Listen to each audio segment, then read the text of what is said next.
I am not the person to speak for Well, feminists in would any you way. would you agree men are more violent than women? Um, Because we do certainly have data on that. Mind you, I'm not I, saying inherently more violent. I'm just saying that in our society today, do men do more violence? I mean, I think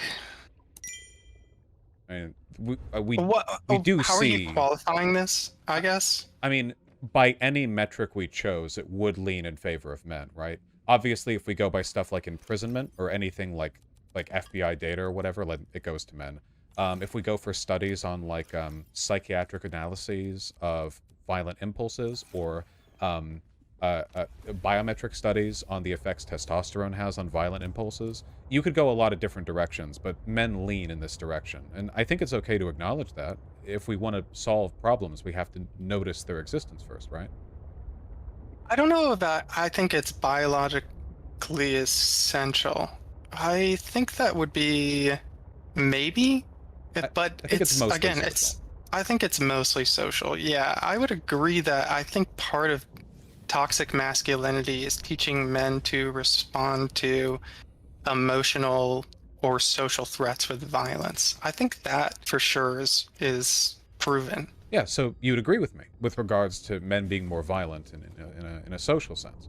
Well, men are lonelier in a social sense as well. By this, we can go by average number of friends, men and women being polled on like the number of close friends they have. There are a bunch of ways to study this, the same way that you would study any other sociological or psychiatric set of conditions. I think something about this discourse that is missing from your perspective is that I don't think like people who are sociological researchers would necessarily say this. I think in certain ways you can get like I saw you linked to the state of the American friendship.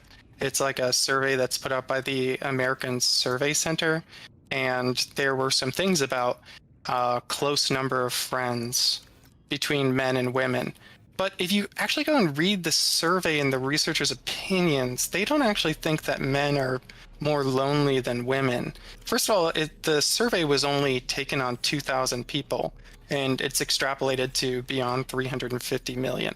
So, that's less than one in every 100 million people. So there's a lot of noise in the actual survey itself.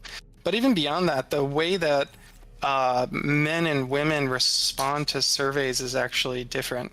Okay, let me try this a different way, okay? I am concerned by your behavior because it seems to me like you're very okay, I want to be clear. When I say cuck behavior, I'm very much doing the toxic masculinity stuff myself, but follow through with me here for purely comedic purposes. This is a bit cucky Okay, sure. because It's cucky because okay. what I'm concerned with here is you seem very trepidatious about the sociological ascription of average behaviors to men or women when that is like the core of sociological feminism. After all, criticisms of patriarchy and toxic masculinity are rooted in an understanding that men and women's behaviors and experiences differ. On average, not inherently or to everyone, but broadly speaking. And I wonder sometimes if people don't just have like this really like strong aversion to admitting that guys might be shafted in some senses because they worry that acknowledging that is like that one step down the rabbit hole to conservative politics. But I argue the opposite is the case. Conservative politics are emboldened by the fact that people on the left are really, really like resistant to talking about men's issues. Because then men who do have issues will go to the places where those issues are being talked about, even if it's being done so poorly. And that will lead them to the incel, red pill, Tucker Carlson type communities. Finally, they think, we found someone who will actually address this stuff. And they're wrong, but like, I feel like we could have prevented this. We could have given a better answer. And that starts with like, yeah, there are some issues men like particularly experience, and those can be addressed without like foisting any issues on women or whatever. I just think like step one is actually, pointing to them. Well, but I think your thinking works in sort of a vacuum, but so I'm a professional pharmacologist. That's my job. And I think scientists can be a little bit obsequious because they're not sure if they want to make a claim or not. So I understand the criticism, point taken.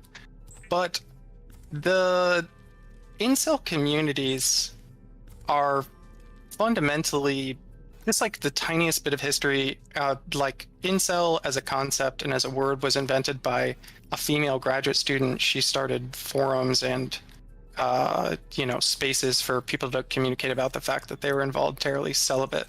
I'm not sure if you're aware of that history. No, I'm familiar. Oh, okay, great.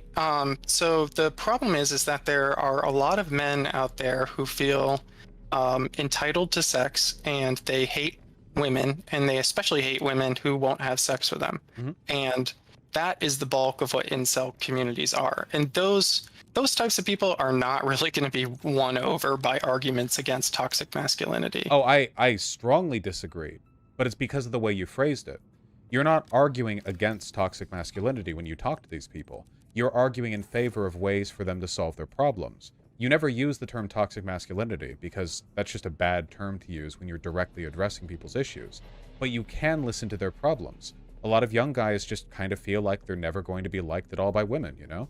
Like, here's something that a lot of feminists are kind of uncomfortable with that's true. Women being sexualized plays to their favor in one specific way, at least one.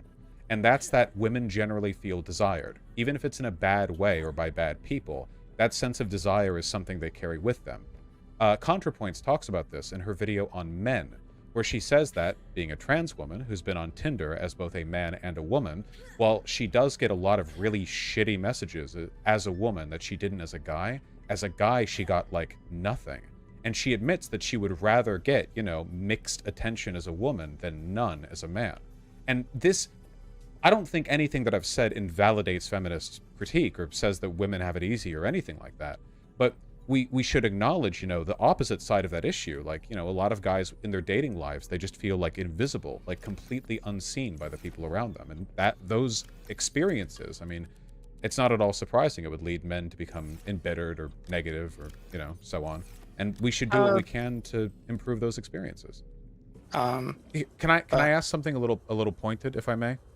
Sure, go for it. You've heard of 1350, right? Yeah. Yeah. So it's the idea, the FBI, and of course, it's not a fully accurate statistic, a million ways to measure it.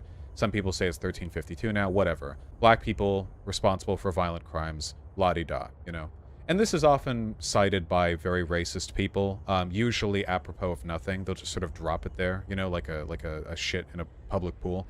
They don't really analyze it. They want people to sort of do work intuitively on the number, Oh, well, if there's a disproportionate amount of violence being committed by one group, that must mean...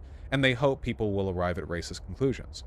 Now, yes. Of course, with any analysis of the number or of socioeconomics, you can arrive at extremely left-leaning explanations for that disparity. Racial bias, redlining, socioeconomic disparities, a million things, criminal misconduct, police bias. There's so many ways you can go at that. However, one thing that I've noticed is that a lot of people on the left, when they hear somebody say 1350 or whatever, they'll freeze up and they'll deny it and they'll get uncomfortable with it. And when they do that, they're validating the right-wingers who brought it up, because that's what they want. They want people on the left to look like we're running in fear of the truth. They want people on the left to be unable to respond, to have to shroud our eyes to avoid actually acknowledging this horrifying truth. They want it to seem as though it's a defeater. But what you can do is lean into it. And you can go, oh yeah, 1350. Do you know why that is? Which they never expect, of course. They never expect to follow up like that. They might say something smarmy like, black culture or whatever, but they're not ready for what comes next. And then you break them apart. You destroy them. You break all their limbs conversationally. Because if you're well studied on it, you can now provide like 87 explanations for it. And the whole time you can make fun of them. Oh, did you not know that? Oh, did you just cite that number without knowing? Oh, okay, well here's something else you might want to know. And you can just tear them to shreds on this, because they never actually know criminology. But in order for that to be possible, and trust me, this is the best outcome if ever you're in a situation where you want to defend your positions. You want to be dominating in that way. Abstemiousness doesn't always work. If ever you are in such a position, you need to be willing to work with the material provided. You can't just say, no, that's not true, or refuse to engage outright. That'll never be enough. And that's what I seek to do with many issues the left wants to leave on the table, including male loneliness, sexual behavior, you know. Even if it gets brought up by opposition, I have answers for it that they could never account for. Oh, you think it's because of hypergamy or because women are capricious or dishonest? Let's talk about that. And then you can go over like a million billion possible alternate explanations, you know? That's the hope. Sure, I understand. I will say if somebody brings that up, I freeze up because I'm like, this person's a physical threat to, you know, me and my friends and family. Oh, yeah. Well, I do my work online, so, but no, for sure, yeah. People like that. Anyone who would bring shit like that up in person are fucking lunatics anyway, so, yeah. Yeah. I mean, so, and again, not to put words in your mouth, so you're saying that when you say something that's validating to, it's like you're saying 1350. That's how you imagine the analogy? My strategy is to never attempt to win out over a reactionary's argument by pretending the truthful things they say aren't true. The 1350 isn't false. Again, it's complicated, but it's more or less true. What's false is the implication. So you fight the implication, not the truth. If men are lonely, or if men have trouble with women's behavior, or with having sex or whatever, don't fight the fact. The fact is true. You'll just look delusional if you fight the fact. Fight the implication. Okay, sure, men are lonelier. So why do you think that is? And they'll tell you something about like the red pill or blah blah, you know, but you can give a better answer because you and I are leftists, you know. We have the distinct advantage of being right, which really helps out with the arguments. We shouldn't shirk that advantage by refusing to engage with them. We should take advantage of it.